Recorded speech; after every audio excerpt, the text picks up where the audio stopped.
You may remember back before Uncharted 3 was released, there was a reveal trailer for the game's multiplayer mode that showed off a bunch of gameplay clips on different maps. One of those clips was less than 2 seconds long and showed gameplay of a map that ended up never making it into the final game.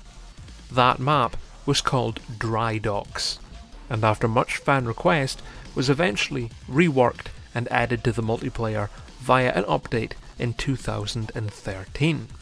But I discovered something recently. The original version of Dry Docks did actually make it into the final game, albeit unused, hidden in the files and completely unnoticed for the past 7 years. Now, the version of this map that was left in the game was still unfinished. Lots of lighting bugs, unfinished sections and leftover block mesh means that it still had a ways to go before it was completed, but it is certainly closer to being finished compared to other prototypes usually left behind in Naughty Dog games. If we compare this map with the screenshot I took from the multiplayer reveal trailer, you can see there are quite a few differences in the layout of the objects, as well as some unfinished areas. And here it is compared to the 2013 version of the map.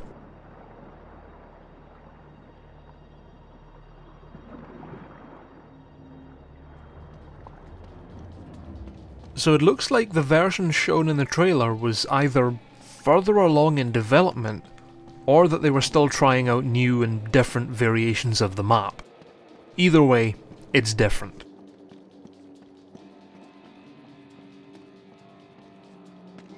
If we compare this map to the version that was released in the anniversary update in 2013, you can see that it retains much of the same layout and objects, such as walkways, cranes and climbable areas. Another difference is the time of day and the weather have changed. The original took place during the night in the middle of a storm, and the new one takes place during the day with only some light rain.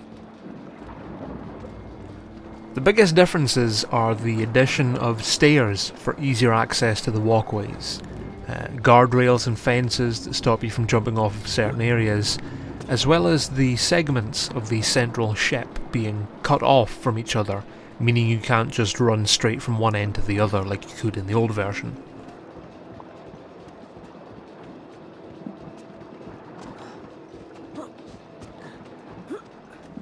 If we go underneath the old map, you can see there's a strange underground section, and from the looks of it, I'm honestly not quite sure if it was originally intended to be in the finished map, or if it's just some kind of leftover testing area. Either way, it's absent from the 2013 map.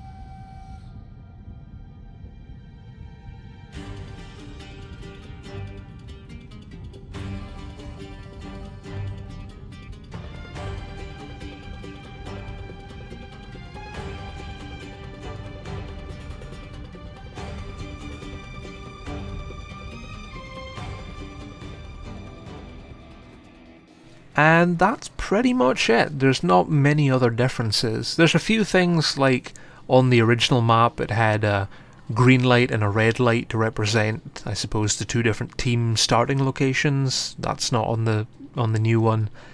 But apart from that, there's not really much more to point out. But it's quite nice to know that the mysteries of the original Dry Docks map were pretty much finally able to be answered.